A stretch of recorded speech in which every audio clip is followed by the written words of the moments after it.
Izaga 10 verse 22 bazalwane lithi isibusiso sika Jehova siyacebisa akanezeli usizi kuso.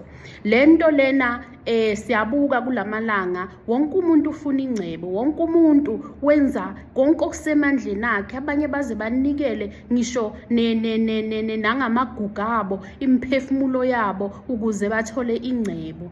Bazalwane, izwi lika Jehova lithi isibusiso sika Jehova siyacebisa. Bona okokuqala nje ubani umnini wezibusiso, ngoba umnini wezibusiso uye uqobo uJehova. So uma uJehova ekubusisile ngesibusiso sakhe siyacebisa, okusho ukuthi asidingi ukuhamba siyofuna sithi sifuna ingcebo. Okufanele sikufune thina isibusiso sika Jehova, ngoba uJehova maye sibusisile sithola ingcebo yonke esiyidingayo. Lithe lingizwi into okufanele siyenze nje thina ukufuna uJehova. Uthi masifune uJehova kuqala, konke okunye thina sicabanga ukuthi kuzidingo zethu siyakunikezwa zona. Namhlanje njengale video encane ngithi masibuyeleni kuJehova, masitholeni isibusiso kuJehova, ngoba isibusiso sakhe siyacebisa.